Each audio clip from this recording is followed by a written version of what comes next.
ശബരിമല സ്വർണ്ണ കവർച്ചാ കേസിൽ അറസ്റ്റിലായ ദേവസ്വം ബോർഡ് മുൻ പ്രസിഡന്റ് PS പ്രശാന്തിനെയും ബോർഡ് അംഗമായിരുന്ന അജിത് കുമാറിനെയും വൈദ്യപരിശോധന പുരോഗമിക്കുന്നു.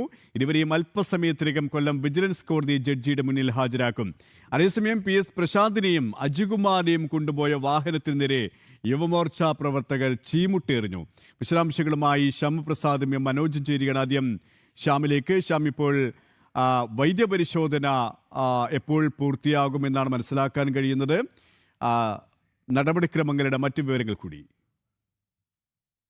സുരേഷ്, കൊല്ലം ജില്ലാ ആശുപത്രിയിലാണ് ഞാനുള്ളത്. വൈദ്യപരിശോധന പുരോഗമിക്കുകയാണ്. ദേവസ്വം ബോർഡ് മുൻ പ്രസിഡന്റ് PS പ്രശാന്ത്, ബോർഡ് അംഗം കൂടിയായ അജികുമാർ എന്നിവരുടെ വൈദ്യപരിശോധനയാണ് കൊല്ലം ജില്ലാ ആശുപത്രിയിൽ പുരോഗമിക്കുന്നത്.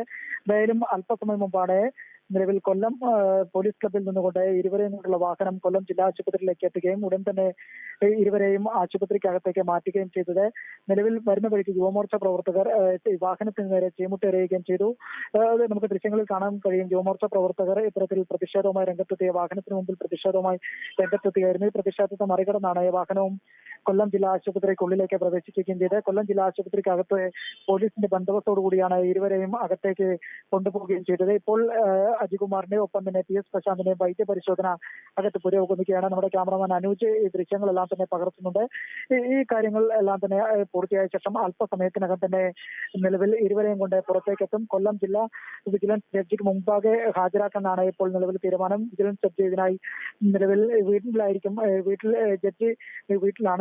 ജഡ്ജിയുടെ വീട്ടിലേക്കാണ് ഇരുവരെയും എത്തിക്കുക. തുടർന്ന് കോടതി നടപടിക്രമങ്ങൾ പൂർത്തിയാക്കിയ ശേഷമായിരിക്കും മറ്റ് നടപടികളിലേക്ക് പോലീസ് കടക്കുകയും ചെയ്യുക. എന്തായാലും 2025 സ്വർണ്ണപ്പാളികൾ ശബരിമലയ്ക്ക് പുറത്തേക്ക് കൊണ്ടുപോയ ബന്ധപ്പെട്ട ഗൂഢാലോചന നടന്നിട്ടുണ്ട്. 2019 സ്വർണ്ണക്കൊള്ള മറയ്ക്കാനാണ് ഇരുവരും ശ്രമിച്ചതെന്നുള്ള വിലയിരുത്തലുകളാണ് SIT സംഘം കോടതിയിൽ നൽകിയിരുന്നത്. ആ വിലയിരുത്തലിന്റെ അടിസ്ഥാനത്തിലാണ് SIT സംഘം രാവിലെയോടുകൂടി തന്നെ PS പ്രശാന്തിനെ തിരുവനന്തപുരം കരകുളത്തെ വീട്ടിൽ നിന്ന് അറസ്റ്റ് ചെയ്തത്. തുടർന്ന് കായംകുളത്ത് നിന്ന് മുൻ ദേവസ്വം ബോർഡ് അംഗം കൂടിയായ അജികുമാറിനെയും കസ്റ്റഡിയിലെടുത്ത് അറസ്റ്റ് രേഖപ്പെടുത്തുകയായിരുന്നു.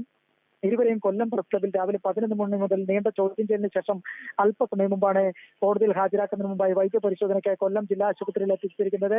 കൊല്ലം ജില്ലാ ആശുപത്രിയിൽ എത്തിച്ചിരുന്ന പോലും PS പ്രശാന്ത് പറഞ്ഞിരിക്കുന്ന പ്രധാനപ്പെട്ട ഒരു പ്രതികരണം എന്ന് പറഞ്ഞാൽ രാവിലെ നമ്മളോട് ജനന്തിയോട് വ്യക്തമാക്കിയ പ്രതികരണം തന്നെയായിരുന്നു. അതായത് ഈ കേസ് രാഷ്ട്രീയ പ്രേരിതമാണെന്നാണ് ആ വാദം തന്നെയാണ് PS പ്രശാന്തും ഒപ്പം തന്നെ മുൻ ദേവസ്വം ബോർഡ് അംഗം കൂടിയായ അജികുമാറും അതേ നിലപാട് ആവർത്തിക്കുകയും ചെയ്തത്. എന്തായാലും ഇരുവരുടെയും വൈദ്യപരിശോധന കൊല്ലം ജില്ലാ ആശുപത്രിക്കകത്ത് പുരോഗമിക്കുകയാണ്. അല്പസമയത്തിനകം തന്നെ ഇരുവരെയും കൊണ്ട് പോലീസ് കോടതിയിലേക്ക് പുരോഗമിക്കുകയാണ്. ശ്യാം പ്രസാദാണ് വിശദാംശങ്ങൾ നൽകിയത്. മനോജ് കൂടി ചേരുകയാണ്. മനോജ്, വലിയ പ്രതിഷേധം തന്നെയാണ് യുവമോർച്ചയുടെ ഭാഗത്തിനും ഉണ്ടായിരിക്കുന്നത്. ഈ ആശുപത്രിയിലേക്ക് പ്രവേശിപ്പിക്കുന്നതിന് മുമ്പ് ഈ വാഹനങ്ങൾക്ക് നേരെ ചീമുട്ടയേറുണ്ടായിരുന്നു.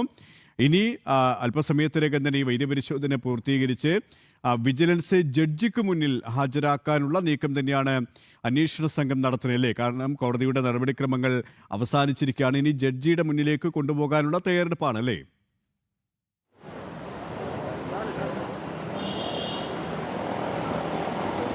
അതുതന്നെയാണ്. അതായത് ജഡ്ജിയുടെ വസതിയിലേക്കാണ് ഈ ഇരുവരെയും കൊണ്ടുവരിക. വൈദ്യപരിശോധന പൂർത്തിയാക്കിയ ശേഷം ഈ തേവള്ളിയിലുള്ള ഈ വസതിക്ക് മുൻപാകെ കൊണ്ടുവരും. തുടർന്നാണ് നടപടിക്രമങ്ങൾ ഉണ്ടാകുക. സ്വാഭാവികമായും പ്രതികളെ റിമാൻഡ് ചെയ്യുമെന്നാണ് മനസ്സിലാക്കുന്നത്. എന്തായാലും വൈദ്യപരിശോധന പൂർത്തിയായ ഘട്ടത്തിൽ തന്നെ ഇങ്ങോട്ടേക്ക് കൊണ്ടുവരുവാനുള്ള തയ്യാറെടുപ്പിലാണ് പോലീസ് ഉദ്യോഗസ്ഥരേക്കും. അതോടൊപ്പം തന്നെ മറ്റൊരു കാര്യം, ഈ പോലീസ് ക്ലബ്ബിലെ ചോദ്യം ചെയ്യലിന് ശേഷം അവിടെ നിന്നും പുറത്തേക്ക് ഇറങ്ങിയപ്പോൾ വലിയ രീതിയിലുള്ള ഒരു പ്രതിഷേധം യുവമോർച്ചയുടെ ഭാഗത്തു നിന്നുണ്ടാകുന്നു എന്നുള്ളതാണ്.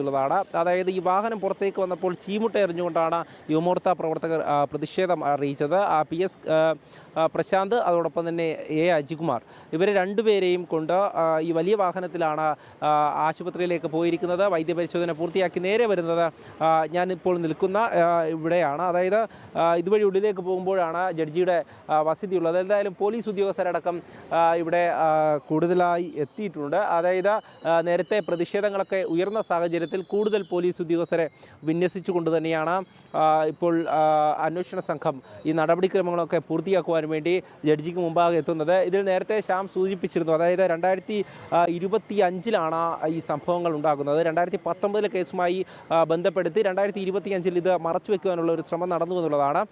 ഈ ദ്വാരപാലക പാളികൾ വീണ്ടും ചെന്നൈയിലേക്ക് കൊണ്ടുപോകുന്നതുമായി ബന്ധപ്പെട്ട് അനൗദ്യോഗികമായിട്ടുള്ള അറിയിപ്പുകൾ മാത്രം നൽകി സ്പെഷ്യൽ കമ്മീഷണറെ അടക്കം ഈ കാര്യങ്ങളൊന്നും കൃത്യമായി ബോധിപ്പിക്കാതെ ഇവർ കടത്തുകയായിരുന്നു എന്നുള്ളതാണ് SITയുടെ കണ്ടെത്തൽ. പ്രത്യേക അന്വേഷണ സംഘം കൂടുതലായി പരിശോധിച്ചപ്പോഴാണ് ഇതിൽ മനസ്സിലാകുന്നത്. 2019 നടന്ന ഈ സ്വർണ്ണ കവർച്ച മറച്ചുപിടിക്കുവാനുള്ള ഒരു ശ്രമം അത് PS പ്രശാന്തിൻ്റെ നേതൃത്വത്തിലുള്ള ദേവസ്വം ബോർഡിൻ്റെ ഒരു അംഗങ്ങളൊക്കെ ചേർന്നുകൊണ്ട് നടത്തി എന്നുള്ളത് അതിൻ്റെ ഒരു കാരണം അത് കൃത്യമായും ചൂണ്ടിക്കാണിക്കുന്നത് 2019 ഭരണസമിതി ചെയ്തു വെച്ചത് എന്താണോ അതിൻ്റെ തുടർച്ചയെന്നോണം അതിനെ മറച്ചുപിടിക്കുവാനുള്ള ഒരു ശ്രമം ഇപ്പോഴത്തെ അതായത് കഴിഞ്ഞ 2025 പ്രസിഡന്റിൻ്റെ നേതൃത്വത്തിൽ ഉണ്ടായി എന്നുള്ളതാണ്.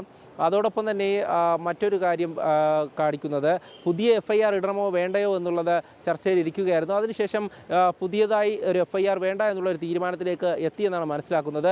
2019 കേസിൽ തന്നെയാണ് ഇരുവരെയും പ്രതി ചേർക്കുക. 17-ാം പ്രതിയായി PS പ്രശാന്ത്, 18-ാം പ്രതിയായി അജികുമാർ എന്നിവരെയാണ് പ്രതി ചേർക്കുന്നത്. അതിൻ്റെ കൃത്യമായിട്ടുള്ള നടപടിക്രമങ്ങൾ പോലീസിൻ്റെ ഭാഗത്തു നിന്നും അന്വേഷണ സംഘത്തിൻ്റെ ഭാഗത്തു നിന്നും പൂർത്തിയാക്കി വരികയാണ്. ശബരിമല സ്വർണ്ണക്കവർച്ചയുമായി ബന്ധപ്പെട്ട് 2 കേസുകളാണ് രജിസ്റ്റർ ചെയ്തിരിക്കുന്നത്. ഒന്ന് കട്ടടപ്പാളി കേസ്, അതോടൊപ്പം തന്നെ ദ്വാരപാലക ശില്പ പാളി കേസ്. 700, 701 FIR നമ്പറുകളാണ് അന്ന് രേഖപ്പെടുത്തിയിരുന്നത്. അതിൽ ഈ 2019 കേസിലാണ് ഇരുവരെയും പ്രതി ചേർക്കുന്നതെന്ന് മനസ്സിലാക്കുന്നു.